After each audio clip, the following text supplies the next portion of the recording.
Silver is back up to over $90 per ounce again.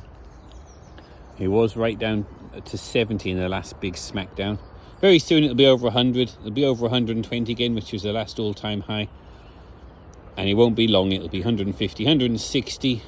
It might get to 180, and then there'll be a smackdown. Remember, 4 or 5 steps up, 2 or 3 steps down.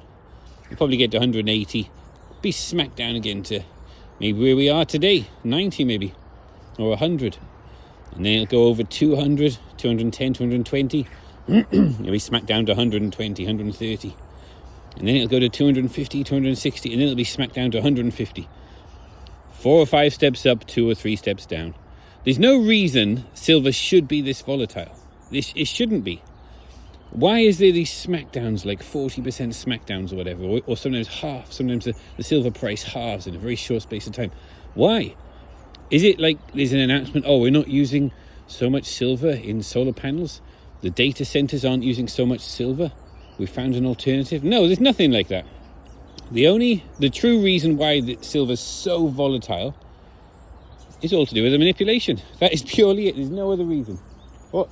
Kiki's friend? Hello, it's Freddy. Hello, Freddy. Kiki, say hello to Freddy. Hello. It's okay. Kiki, come here. Don't you remember your friend? He's a good girl. It's all right. Come on, Kiki. Kiki, come on. Kiki, it's okay. Come here. Come here. You stay with me, Kiki. Is your friend? Come here. As I was saying, the only reason for such tremendous volatility in silver is nothing to do with the fundamentals, nothing to do with free market trading, nothing to do with there's more people selling silver and not many people buying it. That's why the price went down 40%. No, that is all lies. There's nothing like that.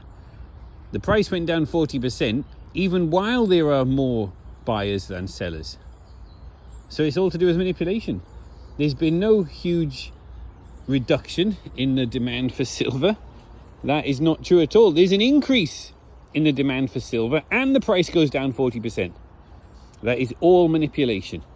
You're being lied to about the price of silver. If you think the value of silver is $90 per ounce based on supply-demand fundamentals of silver, then you are being lied to. That is a deception.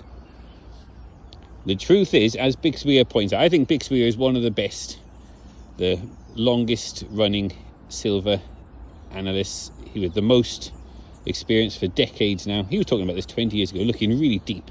He's an ex-banker, but he's a good banker. And he's gone into the supply-demand fundamentals of both gold and silver. As Bixweir says, both gold and silver are money in and of themselves. They are money. Have been for thousands of years. Nothing can change that. They will be for thousands of years.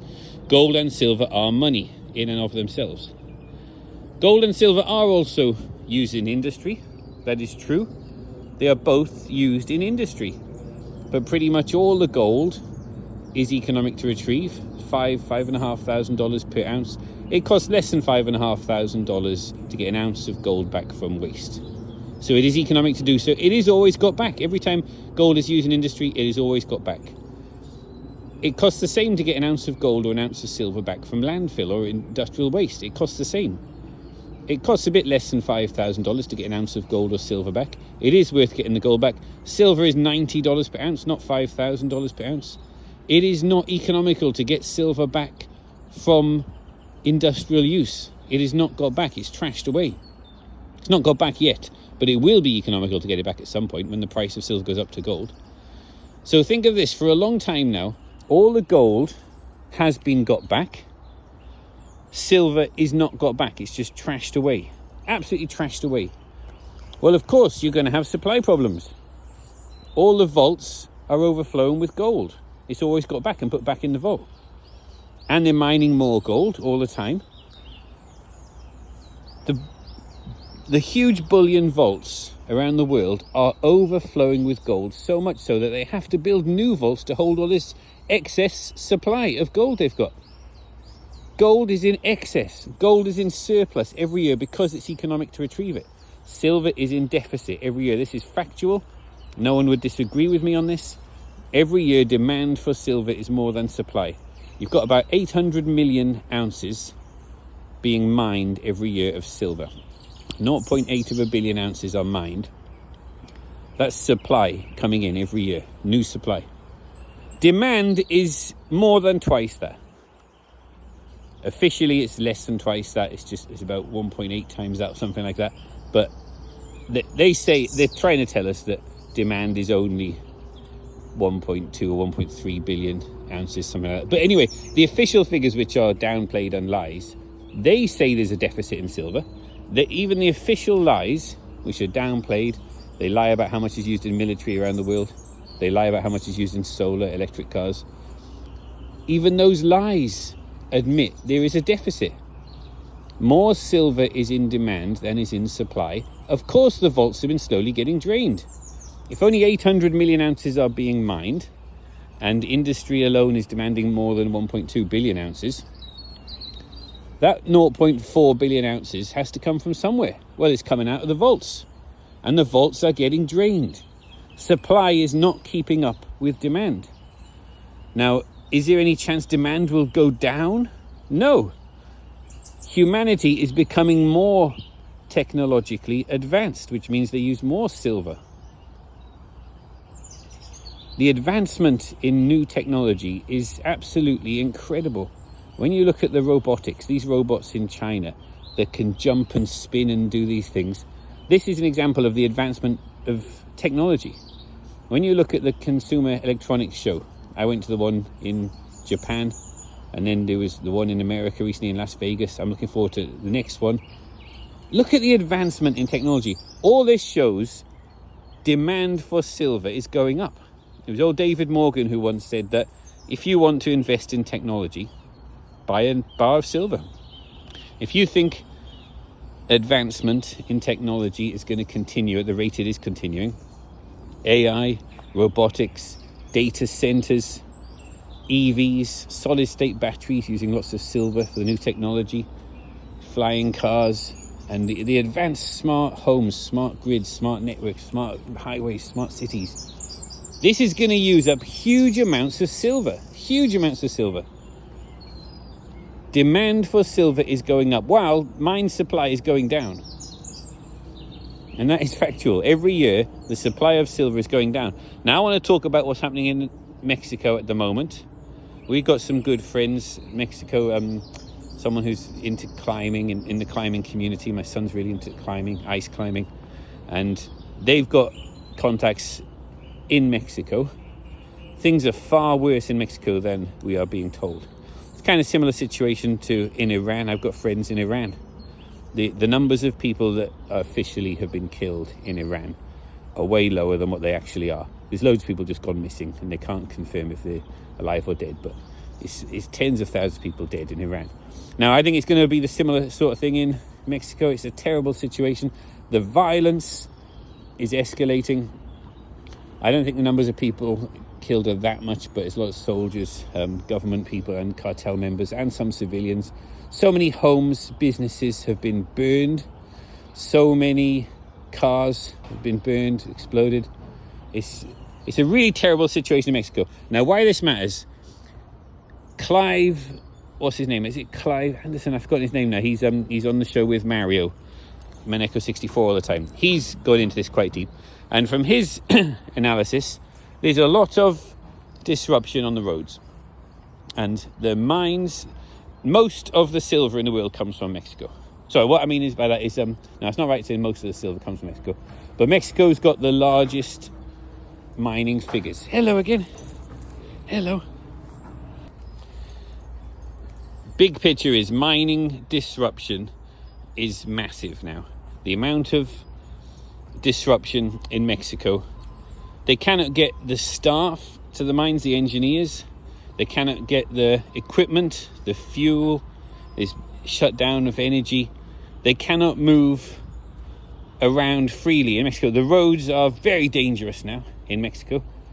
Who knows which cartels or other gangs, criminal gangs, will hijack any truck or any... There's roadblocks. The cartels have got roadblocks everywhere. The violence is escalating, the chaos is escalating, the government's kind of lost control. Silver mining disruption is intense. Now, we know there are shortages around the world. Demand for silver is far more than supply.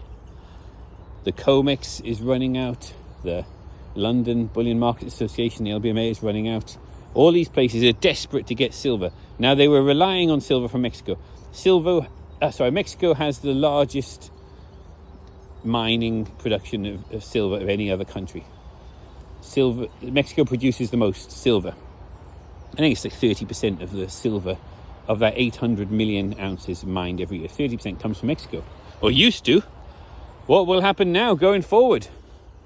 The disruption in Mexico, these mines are not going to be able to produce what they used to produce. How long will it go on for? We don't know. But the COMEX has got real severe shortages. Come on, Kiki, this way. Come on, Kik.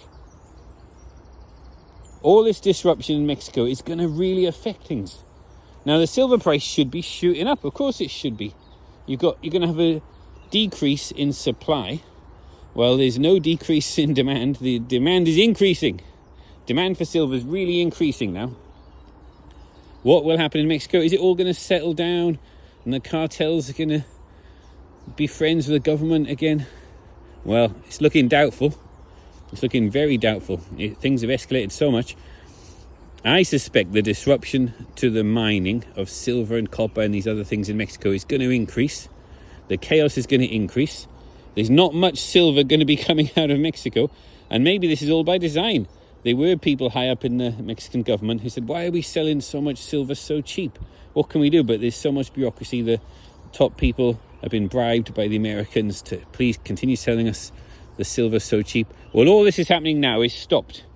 There's no silver coming out of those mines. Even if they are still in production, the cartels could seize, confiscate all that silver or sell it on the black market to fund their arms. You know, who knows what could happen.